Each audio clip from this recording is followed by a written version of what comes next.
Olá pessoal, sejam todos bem-vindos à nossa disciplina de anatomia. A disciplina em si é anatomia muscular, esquelética e neurológica. Eu sou a professora Andréa Meneghini e nós vamos estar trabalhando aí alguns conceitos extremamente importantes para o estudo, de vocês de anatomia, para que vocês possam se aprofundar ou até mesmo iniciar os seus estudos nessa ciência tão espetacular que é a anatomia de forma geral, anatomia humana, Então, assim, antes da gente começar a focar realmente na anatomia voltada à questão da musculatura, do esqueleto e da parte neurológica, é interessante que vocês tenham, obviamente, uma visão geral aí, da anatomia do corpo humano. E para isso, é interessante vocês entenderem alguns conceitos, aí, alguns aspectos extremamente cruciais aí para o estudo da anatomia como um todo, tá? Primeiramente é o seguinte, galera, estudar anatomia não é uma coisa assim tão simples, tá? Não é uma tarefa assim tão simples. Por quê? Porque a anatomia, além de ser uma ciência bastante antiga, se vocês pegarem aí a maioria das referências bibliográficas que tratam desse assunto, vocês vão perceber que são extensas, tem uma nomenclatura, um linguajar, uns termos anatômicos bastante complicados muitas vezes, principalmente para quem está iniciando os estudos nessa ciência, tá? Então, assim, para estudar anatomia, vocês precisam ter, assim, bastante foco, bastante interesse e principalmente bastante curiosidade, e dedicação principalmente, tá? Por quê? Porque a anatomia, como eu já disse, é uma ciência antiga que basicamente ela tem como intuito estudar as nossas estruturas orgânicas, ou seja, o organismo humano como um todo. Porém, fica bastante complicado a gente descrever, por exemplo, um órgão, uma estrutura orgânica, um sistema, enfim, se a gente não comenta também um pouco do funcionamento de todas essas estruturas, O que eu estou querendo dizer com isso de uma forma geral? Eu estou querendo dizer que quando a gente estuda anatomia, que é basicamente o estudo morfológico do nosso organismo, do nosso corpo, impreterivelmente a gente acaba também entrando um pouquinho, não só na forma e na estrutura, mas também um pouquinho no funcionamento dessas estruturas, um pouquinho da fisiologia, ou seja, não tem como separar a descrição anatômica da descrição fisiológica. Então, a gente acaba muitas vezes incluindo informações referentes ao funcionamento de todas essas estruturas que vão ser estudadas na anatomia, tá? Então, dificilmente a gente desvincula a anatomia de fisiologia, uma coisa meio que bastante interligada, bastante relacionada, ok? E assim, a anatomia como um todo, normalmente a gente vê a anatomia como somente a descrição dos órgãos, dos componentes, enfim, mas é importante ressaltar que existem diferentes ramos, diferentes subdivisões, diferentes subdisciplinas, digamos assim, dentro da anatomia, ok? E assim, dentro dessas subdisciplinas todas, a gente pode citar algumas que são relativamente bastante importantes, principalmente para quem está nessa área da saúde, E são subdisciplinas muito básicas, muito estruturais, como por exemplo, quando a gente faz o estudo de uma anatomia funcional, a gente está relacionando os órgãos, os sistemas orgânicos com o funcionamento. É basicamente uma anatomofisiologia que a gente fala. Então, a gente foca aí tanto na descrição estrutural quanto na descrição funcional, Quando a gente foca em outros tipos de subdisciplinas da anatomia, isso depende muito do que cada profissional ou estudante necessita dentro da sua área de atuação de conhecimento. Então, vale lembrar que quando você busca se aprofundar dentro de cada uma dessas subdisciplinas, na verdade, você está buscando um conhecimento maior dentro daquele tipo de subdisciplina anatômica que vai te dar um referencial maior para a constituição e para a construção da sua profissão, né? Então, assim, por exemplo, se você foca no estudo de anatomia macroscópica, basicamente você está focando aí no estudo de estruturas orgânicas em geral que podem ser vistas a olho nu, né? Lembrando que quando você faz essa abordagem de anatomia macro, então tudo que é macro é visto a olho nu, né? Você pode estar também relacionando aí uma anatomia macroscópica, uma abordagem mais regionalizada, uma abordagem menor, ou seja, você está focando só num determinado órgão ou às vezes só num único sistema, né? Ou você pode estar fazendo uma abrangência mais genérica, como por exemplo a anatomia sistêmica, né? Que trata das estruturas anatômicas macroscópicas que compõem todo o nosso organismo, de uma forma geral, né? Já quando você tem, por exemplo, um enfoque maior dentro da anatomia microscópica, o próprio nome já diz, né? Tudo que é micro é aquilo que não pode ser observado a olho nu, né? Então a gente precisa do auxílio aí da microscopia. Então aí você está focando numa análise anatômica mais a nível tecidual, né? Mais a nível celular, por exemplo, né? Então assim, o foco que cada estudante, que cada profissional vai dar em função das subdisciplinas, do aprofundamento de cada subdisciplina dentro da anatomia, é em função justamente daquilo que ele busca, né? Ou daquilo que ele vai posteriormente trabalhar, certo? Então, assim, é importante vocês entenderem que a anatomia ela é muito ampla. Não é simplesmente a descrição de um órgão, de um sistema, enfim. A gente tem várias subdivisões anatômicas e que nos permite, né, nos aprofundarmos cada vez mais dentro dessa disciplina, ok? Por exemplo, existe uma subdisciplina da anatomia que é conhecida como anatomia do desenvolvimento, né? Nesse caso aí, por exemplo, a gente sabe que desde a nossa concepção, vamos voltar lá um pouquinho na questão da embriologia, né? Na questão da fertilização, óvulo, espermatozoide, formam um zigoto, enfim. Desde a nossa concepção, durante a formação de um indivíduo humano, vai havendo inúmeras transformações desse organismo, né? Então, assim, quando você faz uma análise mais detalhada, de todos os aspectos que permeiam todas essas transformações, desde a nossa concepção, né, até o envelhecimento de um ser humano, por exemplo, a gente pode notar várias alterações anatômicas que acontecem no nosso corpo. Então, algumas, inclusive, são bem fáceis de serem visualizadas. Então, por exemplo, a gente vai envelhecendo, a gente sabe que a gente vai perdendo massa muscular, é uma coisa bastante visível, por sinal, né? A pele vai sofrendo uma alteração significativa em termos de elasticidade, em termos de hidratação, né? Então a gente percebe alterações muito pontuais aí em função das diferentes transformações que vão ocorrendo ao longo do nosso desenvolvimento, né? Então, quando a gente faz um estudo mais específico dentro dessa área, a gente está falando da anatomia do desenvolvimento, né? Uma outra subdisciplina bastante importante dentro da anatomia é, por exemplo, quando a gente faz o foco do estudo anatômico dentro da patologia, né? Então, assim, essa anatomia patológica, que a gente chama, é extremamente necessária, principalmente para as áreas clínicas, para as áreas médicas, para as áreas de pesquisa, né? Então, o que seria isso? A gente sabe, por exemplo, que várias doenças podem sim alterar significativamente estruturas anatômicas, né? Então, por exemplo, a gente pode citar aí inúmeros exemplos, mas, por exemplo, está estudando lá a parte hepática, né? O fígado, por exemplo, né? Está com uma doença, uma cirrose, por exemplo, e a gente sabe que esse tipo de patologia afeta significativamente tanto a estrutura pulmonar, o tecido pulmonar, né? Enfim, a gente tem diferentes modificações anatômicas em função também de doenças que eventualmente possam acometer o nosso organismo. Tudo isso é visto dentro da anatomia patológica, ok?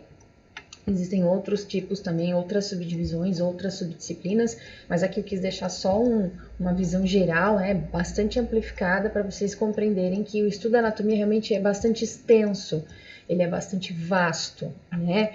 Mas, de qualquer forma, a base da anatomia, ela tem que ser muito bem consolidada para que vocês depois, posteriormente, possam aí, né, direcionar o aprofundamento em cada uma dessas disciplinas de acordo com o interesse particular, ok? Bom, estruturalmente falando, o corpo humano, ele é formado, né, ele é organizado em vários níveis. Então, quando a gente começa a estudar anatomia, a gente percebe que existem níveis que organizam a estrutura do nosso corpo, tá? Quando a gente fala, por exemplo, do nível molecular, quando a gente aborda o nível molecular, a gente está falando, obviamente, de algo assim, bastante bem mais restrito, né? Por exemplo, a estrutura do átomo, que formam as moléculas orgânicas e inorgânicas, que de certa forma vão se aglomerar, né? E vão formar o que a gente chama de célula, né? Com os seus respectivos organoides ou organelas. Então, assim, quando a gente começa a estudar a anatomia, tudo depende muito do nível de estrutura que a gente está levando em consideração para estudar essa anatomia. Então, é claro que o nosso objetivo maior é chegarmos aqui, né?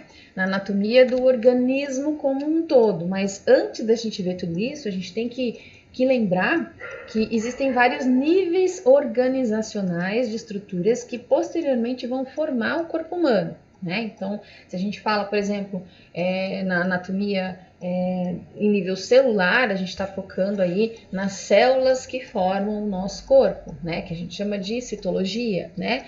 Quando a gente trabalha, por exemplo, a constituição dos tecidos que formam o organismo humano, e a gente está abordando aí uma análise anatômica mais a nível histológico, né? Que é o que a gente chama de histologia, né? Que são os tecidos que formam posteriormente todos os nossos órgãos, e o conjunto desses órgãos todos acabam formando os nossos sistemas orgânicos, né? Como, por exemplo, vamos citar aí alguns dos nossos sistemas: sistema respiratório digestório, excretor, circulatório, reprodutor, enfim, né? E todos esses sistemas juntos vão formar o indivíduo, né? O organismo humano completo, né? E aí sim a gente tem uma base estrutural que a gente começou desde o nível mais simples, digamos assim, até chegarmos no nível mais complexo de organização do nosso corpo, ok? É como se fosse assim um leque que vai se abrindo, e cada vez que a gente abre esse leque, a gente percebe aí novas informações e novos componentes a serem trabalhados, a serem estudados, ok? Em se tratando de níveis de organização, vamos sair da parte molecular e vamos já chegar aí num patamar, digamos assim, tá? Tecidual, ou seja, histológico. Então, assim, todos os órgãos e os sistemas, posteriormente, que formam o organismo humano, são constituídos por tecidos orgânicos, tá? E aí a gente tem os 4 principais. Então a gente divide os tecidos corporais, né, em 4 grandes grupos, que posteriormente também vão sofrer aí suas respectivas subdivisões, ok? Então nós temos lá 4 tecidos fundamentais que formam o corpo humano, e são eles o tecido epitelial, o tecido conjuntivo, o tecido muscular e o tecido nervoso. Obviamente, a nossa disciplina não é voltada, né, ao estudo da histologia de forma bastante aprofundada, mas é interessante que vocês tenham uma noção, né, desse nível de organização estrutural, para que posteriormente vocês possam compreender aí tanto a descrição dos órgãos quanto as suas funções respectivamente. Então, a gente vai ter aí vou dar para vocês aí uma base, né, um pouquinho aí de como são organizados e quais são os aspectos de cada um desses principais tecidos, para que posteriormente vocês possam unir, né, juntar essas informações e construindo aí o conhecimento em anatomia de vocês, tá? Então, níveis de organização estrutural, a gente vai dar uma abordadazinha aqui rapidamente no tecido epitelial. Então, assim, ó, muita gente confunde tecido epitelial. Falou em tecido epitelial, muita gente acha que tá falando de pele, tá?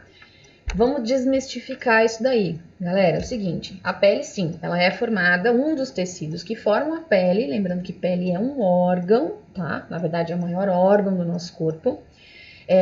Também é constituído desse tecido aqui, que é o tecido epitelial. E aí a gente tem 2 tipos de tecido epitelial, né? O que a gente chama de revestimento e o que a gente chama de glandular. o tecido epitelial ou epitélio, a gente pode chamá-los das duas formas, a mesma coisa, tá? Tem os epitélios, então vamos falar assim que é mais fácil, é mais simples, né? De revestimento, e os epitélios glandulares, que são os de secreção, tá? De revestimento, como a gente pode observar nessa primeira figura aqui, a gente tem vários tipos de epitélios aqui, ó, como tá descrito, tá? Esses epitélios, eles podem forrar tanto estruturas anatômicas internas quanto externas, ok? E dependendo do tipo de estrutura, a gente pode encontrar epitélios diferenciados, como por exemplo, um epitélio simples, um epitélio estratificado, um pseudoestratificado, um laminar, um cúbico, enfim, a gente tem vários tipos de epitélios que são classificados de acordo com a quantidade e com o formato dessas células que formam essas estruturas anatômicas, ok? Já os epitélios glandulares, ou também conhecidos como epitélios de secreção, são epitélios que formam glândulas, tá? Aqui vocês podem observar dois tipos de glândulas diferentes, tá? No caso dos epitélios glandulares de secreção, tá? Dos epitélios de secreção glandular, tanto faz, a gente aborda esses aqui, ó, que são as glândulas exócrinas, tá? Exo é fora, endo é dentro. Esse tipo de glândula aqui, ela é estudada dentro de um sistema bastante específico, que é o sistema endócrino, tá? Aqui no caso a gente não vai abordar esse tipo de glândula aqui, tá? A gente vai abordar somente as glândulas exócrinas, que fazem parte do tecido epitelial de secreção. Por quê? Porque elas lançam os seus produtos para fora do corpo, como o exemplo das glândulas sudoríparas e das glândulas sebáceas, né? Glândulas estas, inclusive, bem relacionadas aí com a estrutura de revestimento do nosso corpo, que seria a nossa pele, né? Então, quando a gente sua, a gente libera o suor pela superfície da pele, basicamente para resfriar o corpo, né? Para manter a temperatura corporal constante. E quando a gente libera aí essa oleosidade na superfície da pele, basicamente é para a lubrificação da mesma, né? Então, são glândulas aí relacionadas com o tecido epitelial, tá? Então, tecido epitelial a gente pode subdividir em de revestimento e glandular. O tecido conjuntivo, que dentro daquela nossa listinha ali de 4 tecidos primordiais, né? Ele é o mais abrangente, ele é o mais abundante. É o tecido que a gente encontra uma classificação de tipologia bem mais diversificada, tá? E assim, como ele é bastante variado, a gente pode unir todos os tecidos, os tipos de tecidos conjuntivos numa função primordial, tá? Que seria a conexão dos outros tecidos. Porque assim, ó, o próprio nome já diz, tecido conjuntivo, conjunção, conexão. Então, a gente tem vários tipos de tecidos conjuntivos que, de certa forma, unem, né? Conectam os demais tecidos, né? Lembrando que quando a gente classifica um tecido conjuntivo, a gente leva em consideração aí, claro, né? Os tipos de células que formam esses tipos de tecido, a quantidade de substância intercelular, as fibras que formam também o tecido conjuntivo, porque fibras são componentes muito importantes e muito abundantes dentro desse tecido, tá? E aí a gente pode, de uma maneira geral, né, bastante genérica, dividir o tecido conjuntivo em tecido conjuntivo propriamente dito frouxo e denso, né? E aí a gente tem os tecidos conjuntivos especializados, ou seja, além da função de conexão dos demais tecidos, eles também têm uma função específica, tá? Dentro do nosso organismo. Então, só citando um exemplo, o tecido conjuntivo adiposo, por exemplo, né? A função de armazenar gordura, né? Uma função específica de armazenar gordura, né? O tecido conjuntivo ósseo, né? Que faz a estrutura, dá a conformação do nosso esqueleto, né? Então, esses aí são tecidos conjuntivos especializados. Então, a classificação do tecido conjuntivo realmente ela é bastante diversificada, ok? Já o tecido muscular, também tecido extremamente importante. Falo em músculo, a gente logo lembra ali de movimentação corporal, né? Lembrando que os músculos não fazem isso sozinhos, eles contam com o auxílio de outros tipos de tecidos também, né? Então, o músculo, por exemplo, está relacionado diretamente com os ossos, que também tem por uma de suas funções a movimentação do nosso corpo, ok? Mas assim, ó, tecido muscular, quando a gente fala em tecido muscular, a gente tem 3 tipos, tá? Então, uma coisa deixando bem claro para vocês. Tecido muscular forma o músculo, tá? Músculo é como se fosse um órgão. Tecido muscular é o que forma esse órgão, certo? Então, a gente tem 3 tipos de tecidos musculares. O que a gente chama de estriado esquelético, estriado cardíaco e o tecido muscular liso. Como é que a gente faz essa diferenciação de tecidos musculares aí, ó? Microscopicamente falando, a gente observa um padrão de estriamento das células que formam esses tecidos, tá? Então, quando a gente chama o tecido de estriado, que quando você observa esse tecido na microscopia, você percebe um padrão de estrias, como se fossem listrinhas, né? Você vê assim, como se fossem umas listras assim, mais claras, mais escuras, ok? Quando a gente fala em tecido muscular liso, a gente não observa esse padrão de estriamento, tá? Então, a gente não percebe essa conformação estriada, né, de listras, ok? Então, o que acontece? A gente encontra tecido muscular em diferentes órgãos do nosso corpo, sendo que o mais abundante, o tecido muscular mais abundante, obviamente, é aquele que reveste o nosso esqueleto, tá? Que é o tecido muscular esquelético. O tecido cardíaco, o tecido muscular cardíaco ou estriado cardíaco, ele está presente apenas no coração. Ele compõe apenas o músculo cardíaco, que a gente também chama de miocárdio, tá? E o tecido muscular liso é aquele tecido que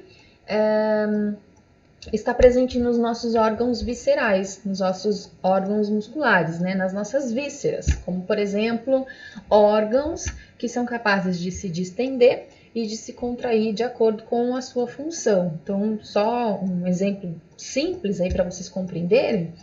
Um órgão muscular, por exemplo, a gente pode citar a nossa bexiga urinária, né? Quando ela está cheia de urina, ela se expande, né? Quando a gente esvazia a bexiga, ela se contrai. A mesma coisa acontece com o nosso estômago. Quando a gente está com o estômago cheio, ele se expande, né? Quando a gente está com o estômago vazio, ele se contrai. Então, essa capacidade de contração e distensão do órgão, né? É em função da sua estrutura, que é basicamente composta por tecido muscular liso, ok? E aí a gente tem os 3 tipos de tecido muscular. Tá aqui para vocês, nessa imagem aqui, quando a gente observa, né, no microscópio, obviamente que isso aqui é só uma figura, tá? Mas uma figura que, de certa forma, é bastante fiel à microscopia em si, né, a imagem real. Então, a gente consegue, com um pouco de treino aí microscópico, compreender e observar rapidamente a diferença da estrutura das células que formam cada um desses tecidos musculares, tá? Então, quando a gente observa no microscópio, por exemplo, um tecido esquelético, né, um músculo esquelético, um tecido muscular estriado esquelético, a gente observa um padrão de estriamento dessa forma, que vocês estão vendo aqui em cima. O músculo cardíaco, ele tem um padrão um pouco diferenciado, né? E a musculatura lisa também acaba sendo bastante diferente das demais, tá? Lembrando que músculo também tem uma variação bastante evidente aí do seu tipo de contração, tá? Cada músculo tem um tipo de contração diferente. Então, a gente tem contrações que são mais rápidas, mais fortes, mais lentas, né? Contrações que são controladas voluntariamente ou contrações que simplesmente acontecem sem o nosso controle voluntário, né? Que a gente chama de contrações involuntárias, né? Então, para classificar tecidos, a gente também leva em consideração principalmente os tipos de contrações que eles executam, ok? Isso tudo tá no texto base de vocês, certo? O tecido nervoso, por sua vez, lembrando que tecido é diferente de sistema, né? Sistema é algo mais amplo. Obviamente, o tecido nervoso ele compõe as estruturas nervosas, os órgãos relacionados ao sistema nervoso, tá? Mas, dentre os tecidos, como a gente já viu anteriormente, a gente acabou de falar, tecido epitelial a gente tem subdivisão, né? Epitelial de revestimento e epitelial glandular. Tecido conjuntivo é o que a gente mais tem tipos diferenciados, né? Tecido muscular também a gente tem subdivisões. Agora, com relação ao tecido nervoso, a gente não consegue, não existe uma subdivisão histológica, a nível histológico, tá? não a nível sistemático, porque a nível de sistema a gente tem sim uma subdivisão, né? A gente tem sistema nervoso autônomo, sistema nervoso somático, simpático, parasimpático. Então, a nível de sistema a gente tem subdivisão, mas a nível histológico, a nível tecidual, a gente não tem subdivisão do tecido nervoso, tá?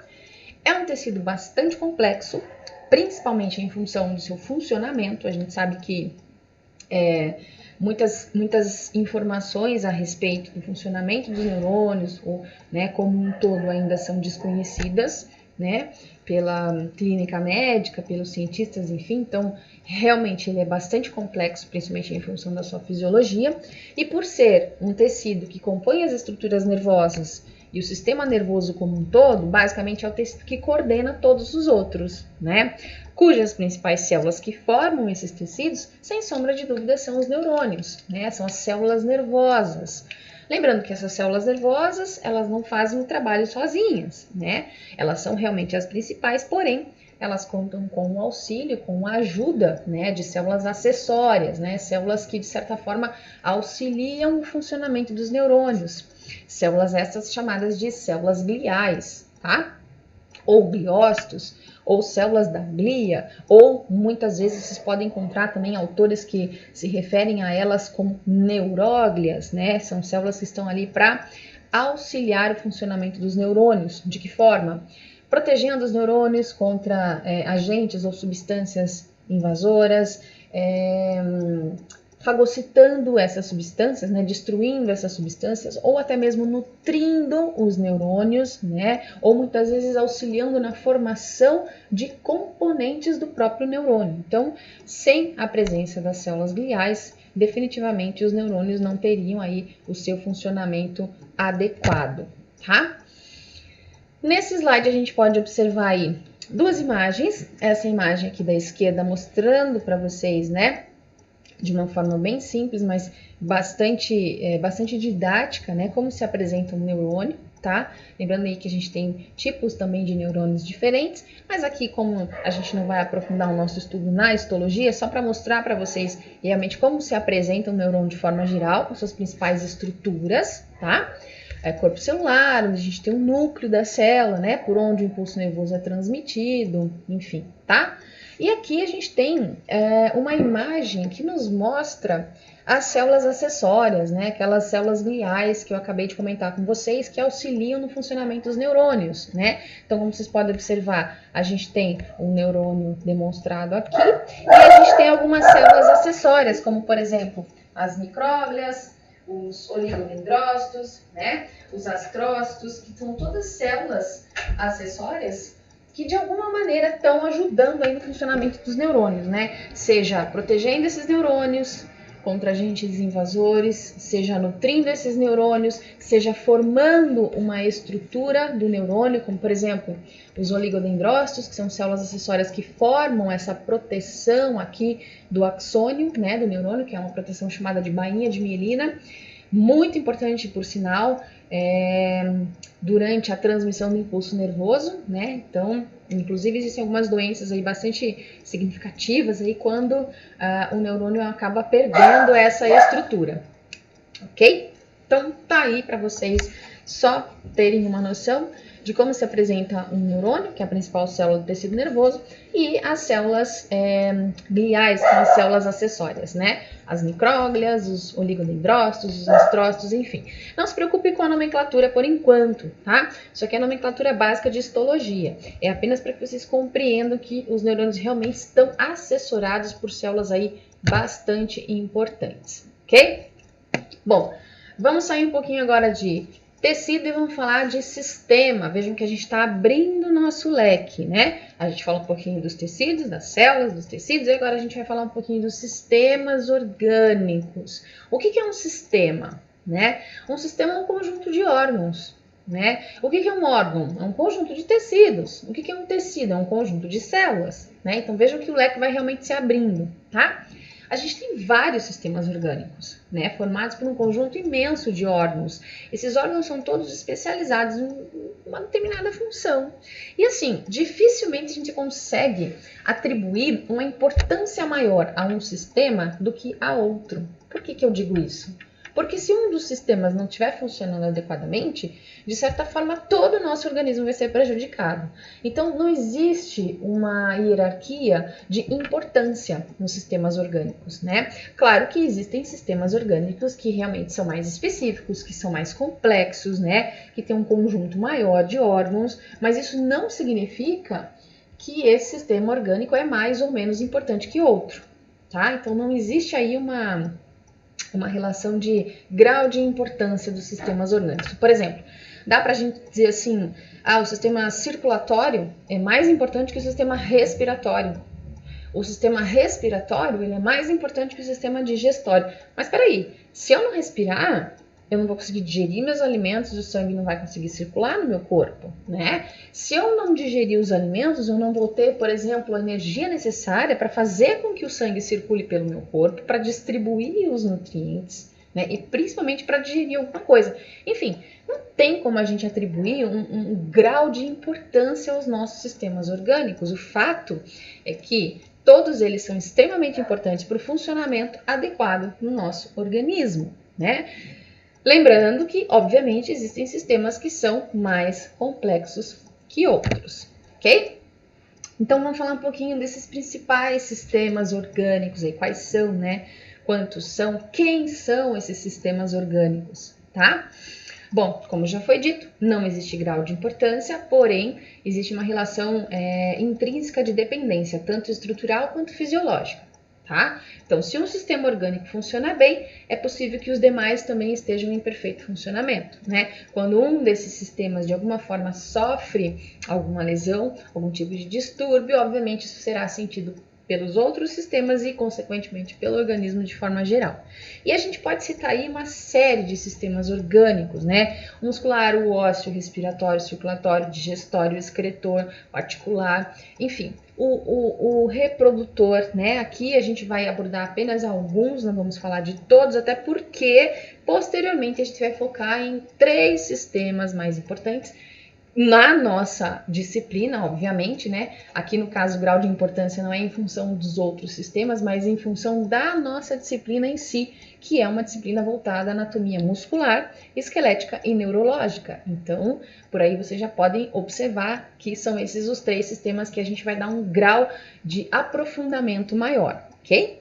Mas vamos abordar um pouquinho também, basicamente aí, de características dos outros sistemas, porque, como eu disse, um sistema não funciona sem o outro, tá? Então, aí a gente tem o sistema tegumentar, o sistema nervoso, ósseo, muscular, a gente tem os digestórios, circulatório, excretor, respiratório, articular, reprodutor, enfim, a gente tem uma gama de sistemas muito abrangentes também no nosso organismo, e sistemas esses, lembrando, que não apresentam grau de importância maior do que outro, ok?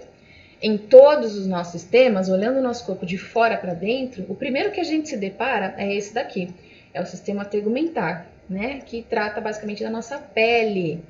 A nossa pele é o que a gente chama de tegumento. Lembrando que a pele humana, ela tem várias camadas, tá? E além de camadas de células, a nossa pele também é composta por outras estruturas, como por exemplo as glândulas, né? Ou seja, tem lá o tecido epitelial glandular ou de secreção, glândulas sudoríparas, glândulas sebáceas também fazem parte da composição desse sistema tegumentar, tá? Justamente em função da nossa pele ser formada por várias camadas de células, a gente diz que a nossa pele é pluriestratificada e, além disso, ela apresenta uma camada mais interna, uma tela subcutânea, que a gente chama de hipoderme, né? Nessa hipoderme que a gente tem lá um dos tipos do tecido conjuntivo, que é o tecido adiposo, aquele tecido que armazena gordura, certo? Como função geral, a gente tem dentro desse sistema a responsabilidade de revestir e proteger externamente o nosso corpo. Então, não existe nenhuma parte do corpo humano que não seja revestido por pele. Quando não pele, ou melhor, além de pele, também os seus anexos, como por exemplo os pelos, os cabelos, as unhas, enfim, né? Também são anexos aí na nossa pele e que ajudam no revestimento e na proteção externa do nosso corpo, ok? Um outro sistema orgânico também, muito importante. Então, sistema respiratório, gente. Quem é que consegue sobreviver sem respirar? Ninguém, né? A gente pode até fazer uma apneia aí durante alguns segundos, alguns minutos até, mas a gente percebe rapidamente que o nosso organismo ele é ávido por oxigênio, principalmente o nosso cérebro, né, que é quem comanda aí todos os demais sistemas orgânicos, né? Cada sistema orgânico tem os órgãos principais, tá? Então, por exemplo, a gente fala em sistema respiratório, os órgãos principais, obviamente, são os pulmões. Claro que os pulmões não funcionam sozinhos, existem outras estruturas respiratórias que também ajudam a composição desse sistema, tá? Mas assim, os pulmões são os órgãos primordiais. Por quê? Porque são os responsáveis pela oxigenação do nosso sangue, né? Então vejam, falei em sangue, falei em pulmão, falei em respiração. Eu já estou fazendo um link aí, né? Eu já estou misturando dois sistemas, né? Porque se eu falo de sangue, eu estou falando de circulação, de sistema circulatório. Então vejam aquilo que eu acabei de falar para vocês. Os sistemas orgânicos, eles não funcionam sozinhos. Eles precisam estar todos funcionando concomitantemente, né? Para que o organismo como um todo esteja equilibrado, que é o que a gente chama de homeostase ou homeostasia, tá? Então, sistema respiratório, lembra os nossos pulmões que oxigenam o nosso sangue e com isso essa oxigenação sanguínea acaba sendo distribuída posteriormente por um outro sistema que é o circulatório, tá? Lembrando que essa troca de gases aí, né, essa oxigenação sanguínea acontece em estruturas microscópicas, ou seja, estruturas que não são visíveis a olho nu, chamadas de alvéolos pulmonares, ok? Olha lá o sistema circulatório que eu acabei de citar para vocês junto com o respiratório. Lembram? Os pulmões oxigenam o sangue e o sangue distribui esse oxigênio para todas as partes do organismo. Então, esse sistema, na verdade, ele é responsável por bombear e distribuir a carga tanto de oxigênio quanto também a carga de nutrientes, né, para todas as células, para todos os tecidos e para todos os demais órgãos do nosso corpo. Tá? Então, o sistema circulatório, basicamente, como um órgão primordial, a gente tem o nosso coração, né, que é a nossa bomba propulsora aí, responsável por transmitir, né, por distribuir toda essa carga de oxigênio e nutrientes para as células do nosso corpo, ok? O sistema digestório também é extremamente importante, afinal de contas, de onde é que vem a energia para que tudo isso aconteça dentro do nosso organismo, né? Essa energia, obviamente, ela é capturada, né? Ela é oriunda da transformação dos alimentos em nutrientes. Isso acontece, obviamente, dentro do sistema digestório, né? Sistema esse também formado aí por uma série de órgãos, como vocês podem ver, né? Órgãos que fazem parte do trato digestório, que é por onde os alimentos passam internamente, e órgãos acessórios do sistema digestório, que são órgãos que auxiliam nesse processo digestório, não fazendo com que os alimentos passem por dentro desses órgãos, mas sim lançando secreções importantes para que a digestão realmente aconteça, né? Então, por exemplo, o fígado, a vesícula biliar, né, ou até mesmo o pâncreas, são glândulas acessórias do sistema digestório, né? Sem essas glândulas, a digestão em si, basicamente, não aconteceria de forma eficiente, ok? Um outro sistema também, o sistema excretor, né? Quando a gente fala em excreção, lembra que eu falei no início que as glândulas secretam substâncias, né? Por exemplo, glândula sudorípara, glândula sebácea, ela secreta. Por que ela secreta? Porque ela produz uma substância útil, né? Agora, quando o corpo excreta, ele não produz nada útil, ele simplesmente se livra daquilo que não serve mais para ele. Então, aqui a gente tem o principal órgão, né, do sistema excretor, que são os nossos rins. Os nossos rins, na verdade, eles agem aí, eles liberam todos os resíduos do metabolismo, né? E esses resíduos, eles saem do nosso corpo na forma de urina, né? Então, a urina realmente é tudo aquilo que passou pelos rins, que foi filtrado e que para o organismo humano simplesmente não tem mais nenhuma função importante, né? Então, os rins, eles fazem essa filtração. Eles separam do sangue aquilo que o organismo não vê mais como uma substância útil, né? Por isso, essas substâncias, esses resíduos acabam sendo expelidos, acabam sendo excretados através do sistema excretor, ok?